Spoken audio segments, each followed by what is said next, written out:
Please welcome Sarah Jessica Parker.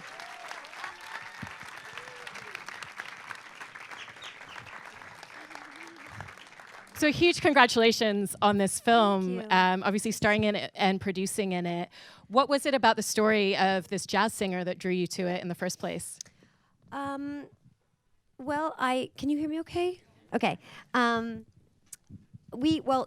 It sort of started prior to that. Sorry, I'm sitting on a cord. It's a peculiar feeling. We had come to know Allison Benson, who's my producing partner, and she pretty much runs his productions. And we'd come to know the work of Vivienne, and he was a documentarian, and there was an occasion, and we met, and we basically started thinking about what we could do together and what was interesting to us. And obviously he's a Frenchman. He's been enormously influenced by French cinema, and the way he wanted to tell stories was also really exciting to me, even the way he talked about details just in the theoretical. And sort of thus this idea was born, and we found a wonderfully gifted screenwriter, Laura Eason, and I was immediately, I was already, unless somebody told me otherwise, I was under the assumption that I was going to play the part. And and then when the script came in, we were all so pleased with the story and the way she heard it and understood it, and I just was attracted to the entirety of the possibilities, And were you involved collaboratively with Vivienne with the casting choices, because it's such an incredible cast?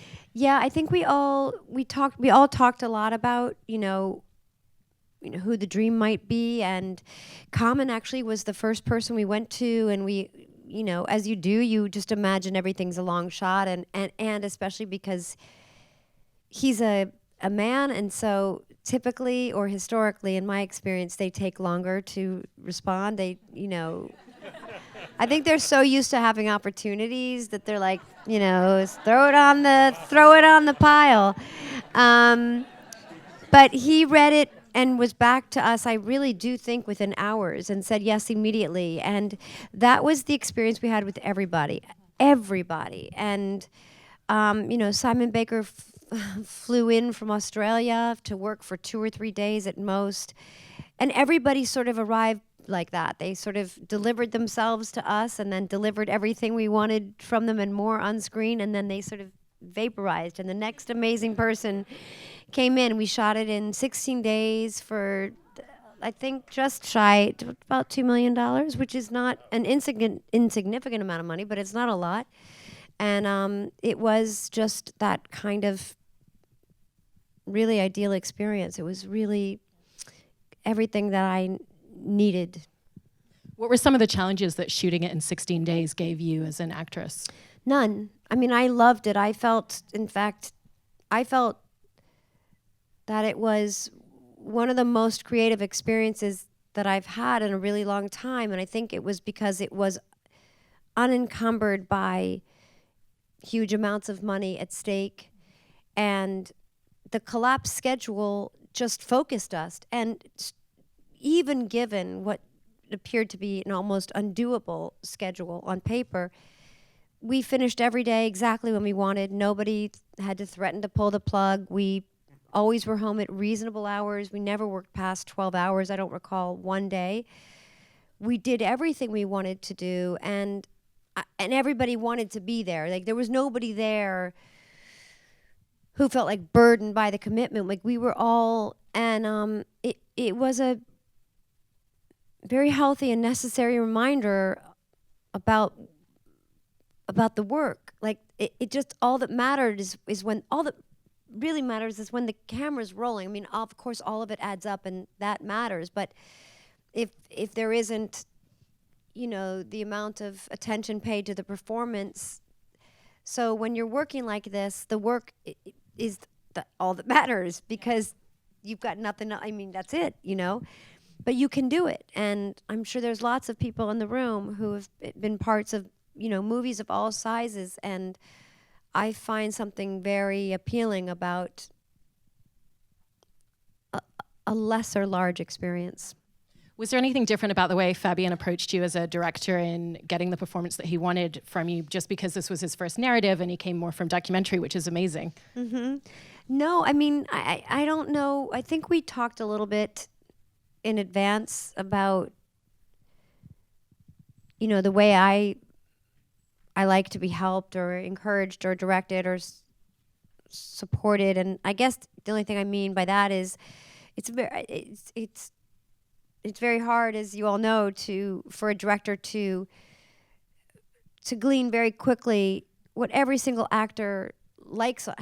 How best does an actor work? How do you communicate, and how do you learn? It's a language. You know, Thomas Hayden Church might like this kind of experience and might like a huge amount of talking and understanding and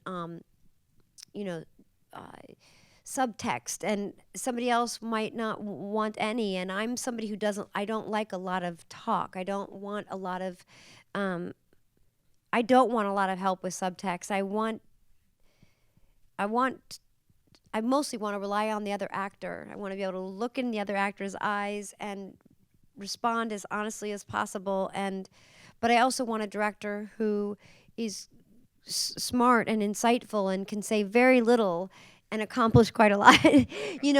Too much talk confuses me, and it becomes an intellectual exercise when I feel like really the best scenarios. It's an intellectual and emotional experience.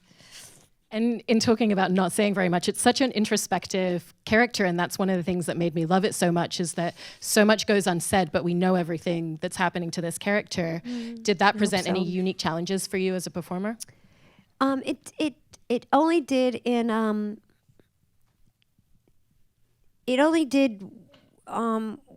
when I liked all the internalizing, because I think it's so much of the way we behave. A lot of our day, not on our entire day, no matter what the circumstances, isn't spent sharing every feeling and reflection with whomever happens to be. Like, we internalize a lot all day long, but we don't usually get the time on film, or people are afraid it's boring, but the Frenchies, they love this. They have a whole history. They have a long storied history in cinema of enjoying the quieter moments, the smaller actions, and they're not afraid of letting a camera be on somebody who happens to be in their head. So I was excited about all that quiet and silence, and I was excited that he was willing to have the camera just observe a person processing or not, or trying to understand, or trying to make better unthinkable news. The only part that it didn't scare me, but I was nervous, I didn't really understand, was the very emotional stuff that, typically as an actor you're relying upon your scene partner to, it's usually a conversation or words that invoke or incite emotion, crying, tears, anger, and most of that emotion came on her own. Like, it wasn't a conversation to lead you or set the table, and so I didn't know how I was gonna do that. I didn't have a strategy or a system in place, and I didn't think I knew you couldn't get away with there's sometimes Can't hide your face. You can maybe but I knew it had to be like she had to be like an exposed nerve, Yeah. So. Well, the entire directing style is very intimate as well. Like, the camera is a lot of extreme close-ups on you. So did that change the way that you were approaching the camera and finding it in your performance? Not really. I mean, I don't care about where the camera is. I'm always telling the operator, like, please don't, because a lot of actors like to know, and there's nothing wrong. Like, everybody, like I said earlier, has their own thing. Like, a lot of actors you'll see, and they'll say, like, are you here? Are you here? Are you here? Are you here? Are you here? And I'm like, I don't want to know where you are. I don't care where the camera is. I don't want to know, actually, because I want to have the whole experience no matter what. I'm not going to, for me, I feel like, well, I don't know how to care about one section. I think it's not good for me. It is good for other actors. And there are great actors who are paying huge amounts of attention to that, and it has no impact on the quality of their work. But for me, no. But I do want to be available for the camera, so I feel like it's more so a relationship with the operator that is unspoken, and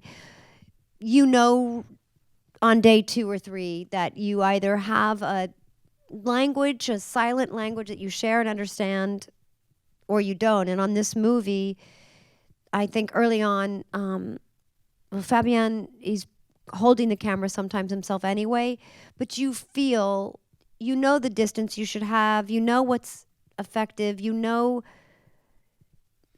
how many of you in here work in front of a camera? Do any of you?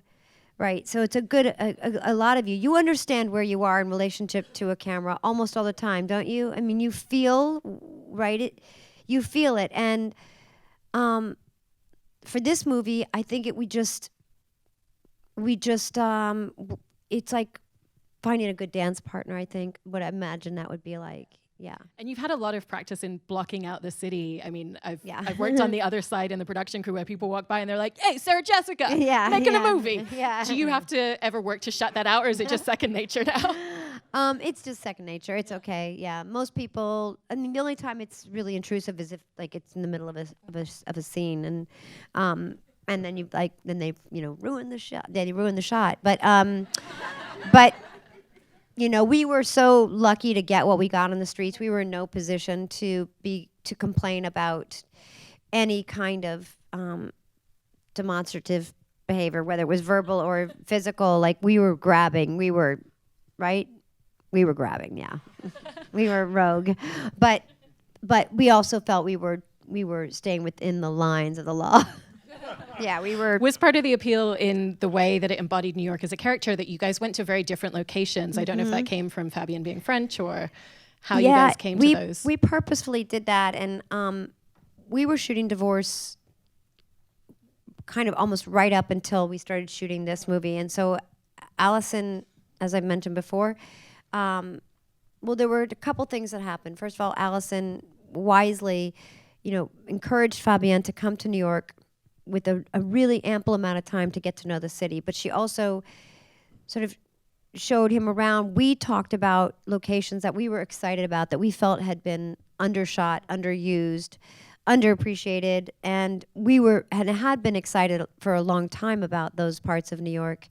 And Fabienne was equally, and then found his own New York and combed the city. By the time we started shooting, he knew, he was unbelievably prepared. But because Allison and I were both really busy, she also very wisely encouraged 2 other producers in our company, women who had been playing an important role in other things that we were working on, but really turned over a lot of the prep, which is the most important part in a way, for the movie to have a foundation that you can rely upon and everything is taken care of, so that when the camera rolls, you really can pay attention to the acting. She turned it over to these young women so that they too had, they had a great, they're making their own great investment in it. So Fabienne, I think, felt really prepared, supported, and knew the city really well. And I think that's why we got to shoot it the way we did, is that he knew streets and corners, and he knew what building. He could see 3 buildings removed from the street. So it was a very, I think, visually satisfying experience. Given that the film's kind of a very loose reimagining of Cleo 75, in which it's actually a young woman who's nervous that she might have something terminal, whereas this is, obviously, we know from the offset. Right. Were you that familiar with the film? Did you want to be familiar with the film, or did you just want to keep it to the side for yourself? I was familiar with the film, but I didn't want to be intimately familiar with it. And I think I'll enjoy, I'll enjoy changing our relationship, making a more intimate relationship, but not right now. But not, at that point. I wanted to know enough to be inspired and be helpful if Fabienne or Laura needed me, but I didn't need to know too much because, like I said, it's like knowing where the camera is. I just didn't want to know too much that I felt that would make me self-conscious or tried to mimic or recreate something that I knew I couldn't possibly. And did you speak French already, or did you have to take any classes? I speak a teeny bit, yeah. Not as much as I would like, as I imagine, or as I do when I'm in my dreams. I'm very fluent. Yes. Yeah, I really am. I think for all of us living in New York, one of the things that really resonates is the scene with the Lyft driver. I think we've all had repeat Lyft drivers. You guys have as well. Yeah. We're just like, hey, I've seen this guy before. And it just felt very real. It's that moment where she's having a terrible day, but we also learn later that he is, and that reliance on the kindness of strangers that exists in New York. And did that kind of relate to any of your own experiences with the city? Not that one specifically, but I mean, in terms of like this kind of repeat, this sort of surprise coincidence, or as he said, it doesn't, right? But I've had great, really great experiences with strangers and exchanges, and I mean, it's one of the many, one of the hundreds or thousands of reasons that I love being here, that that we stay in a city. Even when it's really hard, and I wish it weren't so hard for everybody. I wish it were better to the people that wanted to be here. I'm sorry. It's so funny because we like hold the city accountable, but then we have to remind ourselves that the city is not. It doesn't really exist. The city are people. The city is like local government. Like, it's this really weird thing. Like, we think of the city as a living, breathing, like an organism that functions all on its own without anybody else making decisions. But of course, it's the humans in the city that disappoint you, not the actual architecture. What was the question? No, that's perfect. It was all about the interactions that we have with strangers and the way that your bad day can feed like into having them. those. It's definitely why I prefer the subway to a car app or whatever. But you can have them all the time, and some of them can be like really startling and so mean, and people are unkind, but people are also just like incredibly decent and good to each other, and quietly protective of each other, and only step forward when they need to. It's a different than the Midwestern kindness and hospitality, or the Southern hospitality that you immediately exists. Like, they present it right away. But New York, there's like, people don't stand on ceremony. If someone, for the most part, I think if you're needed, you will be there. And was it always the decision that Ben was going to be the person that she was going to tell? Because it's so interesting the way that she doesn't tell any of her family. She doesn't tell her ex-husband. She doesn't tell her daughter. But that's who she leans on, which very much also speaks to the way that you form this second family of your own choosing a lot in New York. Yeah, I think that was always part that she was going to do that. Yeah, and he's the one too that I think he does know her best, and I always imagine that the reason she doesn't tell him sooner is that, she doesn't tell, I think, her daughter because she obviously couldn't bear the thought of burdening her daughter, especially having behaved or been so irresponsible or been so not present, that to come out, to tell. So I think she doesn't tell her daughter for that reason. I think she doesn't tell her mother because she hopes. And there's a moment where she thinks her mother has somehow intuited or understood naturally, because she's a mother, that something is wrong. And so then when her mother immediately reveals that she doesn't sense at all, she's not privy at all to the inner life of Vivienne. So then she withholds it, like as an act of revenge, And I think she doesn't tell Ben because I think for her, it seems to me that it would be unbearable. Like she wouldn't be able to.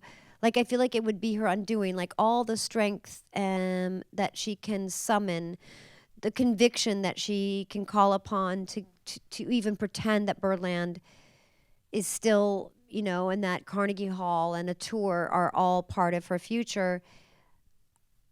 I think she keeps it alive by not telling Ben. I think Ben is the person who's really, truly most close to her. And I think it will be like heartrending and unbearable when she finally does.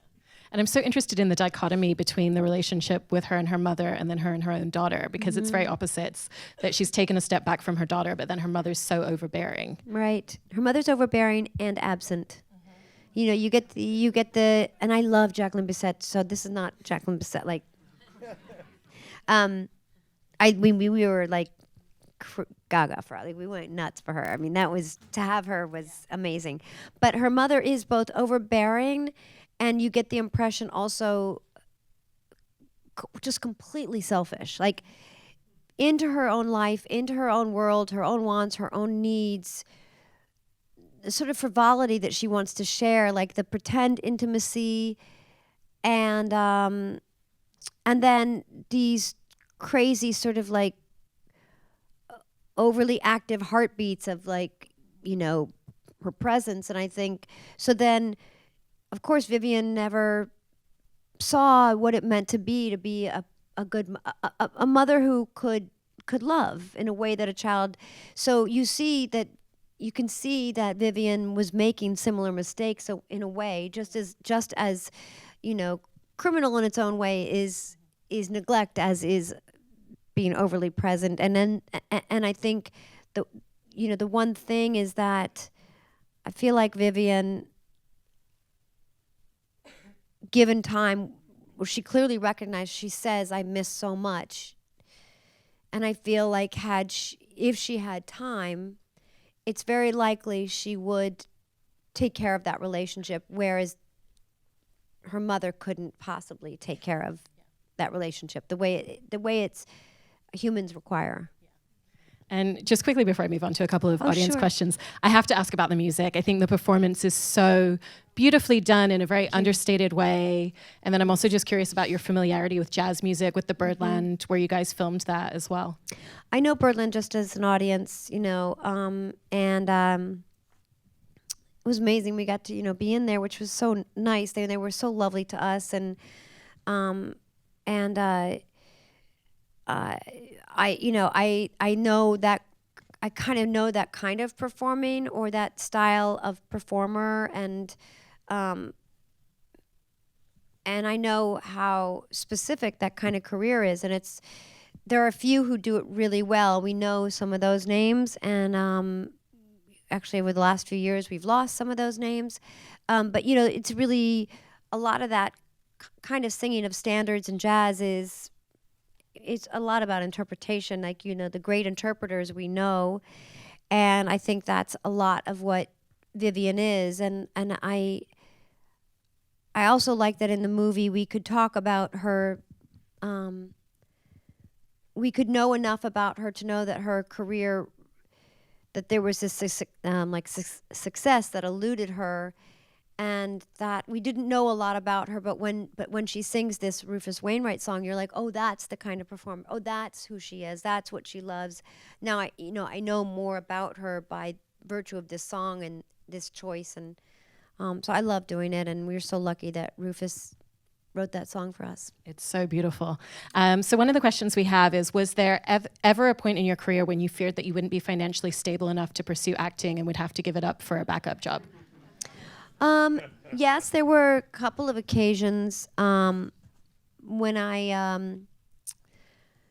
my checking account was overdrawn, and I was so worried, and I called my agent, and I was living at the time because I'd just been working in Los Angeles back to back, so I was living there, and I was quite young, and I just said, like, I'll do anything. I will do anything, because I hadn't yet up to that point had a job outside of being an actor, and I wasn't opposed to the idea, but I had been opposed to certain kinds of work, even though I was in no position to do it. But just on principle, I thought, well, I don't really want to do that, say.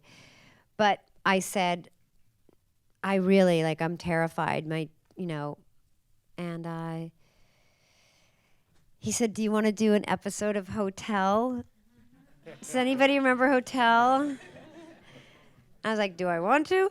I said, I mean, I didn't have a choice. I know that's not the same as, working in the back of a kitchen. I know that's not, it doesn't in any way. I'm just saying that, on the road to taking a job outside of being an actor, yes, I was trying to protect that as much as I could. I've, done lots of jobs I didn't want to do as an actor, but I've not, and had more than one occasion where I was really worried about money. And then another one is, as an actor, what techniques do you use to memorize wordy dialogue and make it your own? Well, I have a very good memory. That's the truth. I'm just not going to lie. I learn lines very easily. I have a system of learning lines that I have to learn them in the ride home. So if the ride home is 45 minutes or an hour and a half, that's grand. But if the ride is 12 minutes, that's potentially problematic, but that's the rule. And I just learned them fast. I think it's because it's just a muscle I've had to use for so long on so little sleep that I think it's like anything else. I think it can atrophy and you can think you're not capable of learning lines.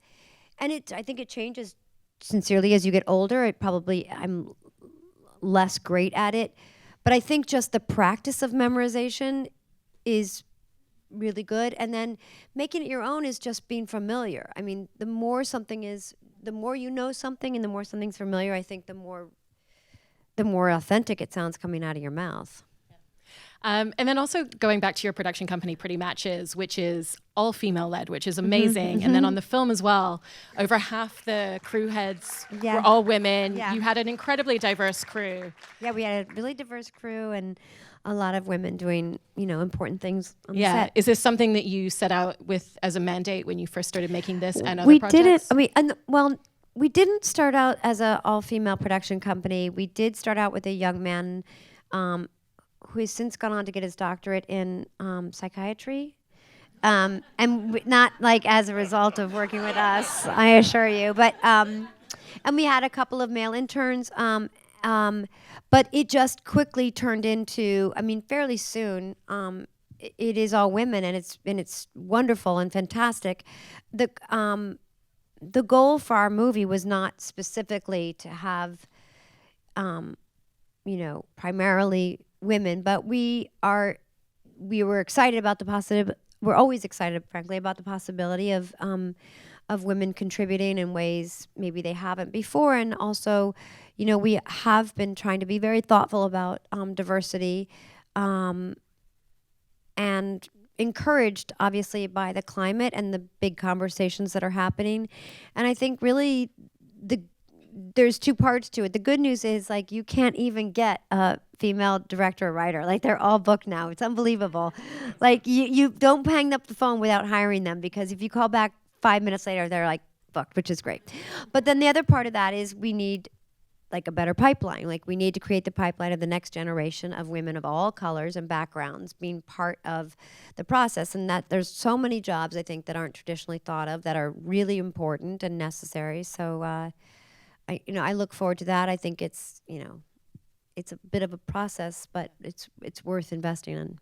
And then I just have to ask you, because I was already excited to have a ticket to see Michelle Obama. And then I saw the incredible news that you're going to be interviewing her. Yeah. So how do you personally see yourself preparing for that? I'll read the book, which is really the most important part of the preparation. And, I know there's a great, I'm guessing, great part of the conversation I think she's really interested in is this idea of becoming, and what does that mean? I'm interested in her life and how she's experienced the world based on her childhood and her early years in South Side of Chicago, and what that's meant not just in her years in the White House, but also now as she's experiencing as a citizen the world. There's just endless things to ask her, and the book I think it's going to provide a lot of that information for me. Yeah, I'm excited. It's December 19th at Barclays. Yeah. That's terrified. Amazing. Congratulations on this film. It's just so incredible, and I hope that you all fell in love with it as much. Thank you, guys. It is in theaters and on demand November 9th. Please go see it. Please tell your friends. Please post about it on social media, because every independent film needs that support. Thank you so much, everybody. Thank you. It's lovely to be with you. Thanks.